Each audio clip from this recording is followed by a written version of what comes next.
पिसीसी सभापति को नहीं सोफिया देले बड़ बयान कहले एथर जड़े भल टाणुआ नेता दायित्व मिलिबो।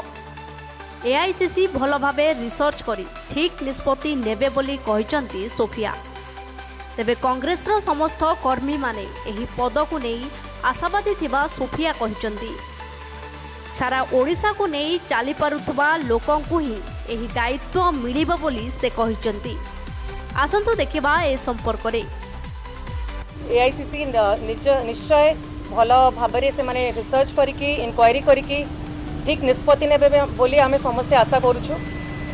कांग्रेस समस्ते कर्मी माने अनेक बसिछंती के पीसीसी हेबे आ नुआ करिकी समस्ते गठन हेबे बोली आशा करुछु।